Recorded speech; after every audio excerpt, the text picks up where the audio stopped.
about a crime that occurred, the real crime, that's the crime. The crime is that her claim was denied. I love this idea that, like, and this is what another CEO said, like, oh, the people, we protect people from unnecessary care. Right. It's like, what the fuck are you talking about? The idea that, like, you go to the doctor, you have a problem, they try something, it either works or it doesn't, and they got to try something else. And it's like, well, no, we don't think that's actually the proper procedure, so we're going to reject it. We're protecting you by saying this is unnecessary care. It's like, you don't know what the fuck you're talking about, and you're just trying to weasel out of paying to help people. That's what that is. Yeah.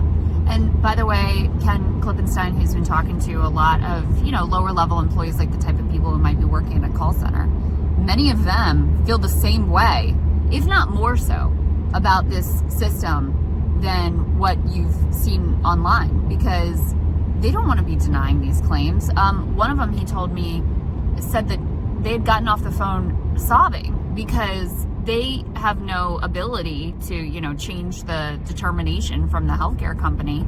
They're just like the messenger, and they see up close and personal how brutal and terrible it is, and they don't feel good about the system as it exists. So I don't want to be like too conspiratorial, but I put this on Twitter. It really does feel like a kind of a shot across the bow from the ruling class and healthcare companies and the national security state, because they saw this reaction online and it was an oh fuck moment for them. Like, they can see, like, oh, pitchforks are a lot closer than we thought.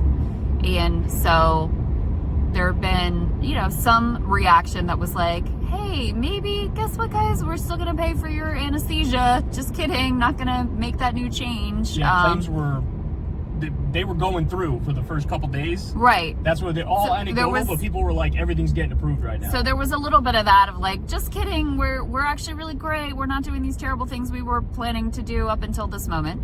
There was the terror response of, we're going to take our executive bios down. We're getting all kinds of security, executive security firms are getting called like crazy, and, they're beefing up all of their security.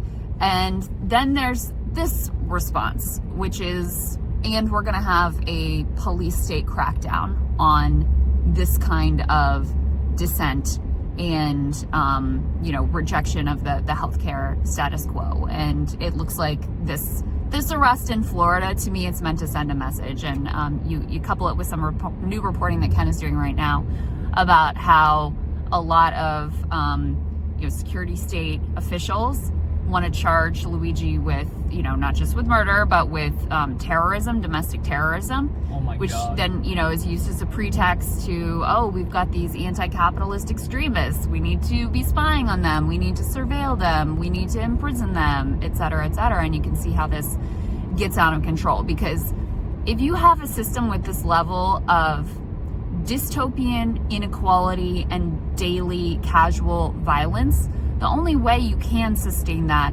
over the long term is through a sort of authoritarian police state crackdown. And to me, what they're doing to this woman who was in no way threatening anyone, like, come on, nobody felt like their life was in danger because of this mom and her frustration over having her claim denied. What they're doing to this woman is to send a message and to make an example of her so that everybody else falls in line. By the way, where are all the free speech warriors? Ben Shapiro, I thought you were leading the charge on free speech. Yeah. Dave Rubin, I thought you were leading the charge on free speech. Where are all the free speech warriors? This is an issue that's supposed to be huge for you guys. This is clearly a violation of her First Amendment rights. Here's an example of if it would be illegal. It would be illegal in a scenario where she was like showing them the address of a different CEO and saying, I'm going to carry this out when you least expect it, or something like that, and saying like, it's over for you, something like that. But if there is no other evidence of any actual credible threat, it has to be specific, and it has to be credible. A direct this threat wasn't of even a direct, she was not even saying she was going to do anything. She was saying, listen, people are so mad at you people may be the next ones to go. She was speculating about the actions others may take. It wasn't even that she was saying that she herself was going to do anything in particular. And then did you see the other New York Times thing? They had a different United Health CEO write an article, so and the this article is was like, yes, our healthcare system is bad. I want to fix it. And it's like, I said this on the Majority Report. This is like saying, a plantation owner writing an article saying, yes, slavery is wrong and I want to fix it, right? It's like... Yeah, so this was the... We don't want to hear from you. The head of the United Health Group, which is like the umbrella corporate overlord under United Healthcare Insurance, is under that corporate umbrella. And so it was their CEO. And every comment on the New York Times subscribers, so these are a lot of liberals, was like, what the fuck is this? Like, you didn't even say anything. Like, you wrote this whole corporate propaganda piece and you didn't even offer one specific piece of advice. And so guess what the New York Times did? Do you know this? Shut off their comments. Shut off the comments. They shut off their comments. And by the way, also, ProPublica today reported on a story. Now United Health is rejecting care for autistic kids. There was a story of a 3-year-old autistic kid, and he needs a very specific kind of treatment, but they said, we're not going to cover that because we didn't agree with the kind of treatment that he was getting. Now this autistic kid can't get the care that he needs. This is the problem. This is the problem, right? You're not fooling anybody. You're just robber baron, parasite, mafia middlemen. Like, you're not necessary for the process. You just skim off the top. You just get in between people and their doctors, and people pay you every month, and then when push comes to shove, you're like, maybe I'll help you, maybe I won't. I'll tell you, it's, again, if you're rejecting 34% of the claims, why should anybody take you seriously? Yeah. You made a good point. It was Kaiser, it was the best on that list, but even they rejected 6% of their claims. Yeah. So damning with faint praise here. But Kaiser is nonprofit, right? Wow, what a shock. So with even just some simple changes, obviously the answer is Medicare for all. There's no doubt about it, single payer. But Ro Khanna said, how about a law that says all these health insurance companies have to cover anything and everything that Medicare would cover? Mm-hmm. Okay, that's a great change. And the other one is mandate a 1% profit margin. Yeah. They're making 5-6%. You had David Sirota said $313 million is what the 7 top healthcare CEOs made combined. That's disgusting. 313 million, I believe the number was. That's disgusting. That's just them. Profits overall, I mean, I'm sure you saw the chart with profits. That was like billions and billions and billions of dollars. So, look, they're criminals, and people are onto it. And now, that's why they had that guy write that op-ed in the New York Times.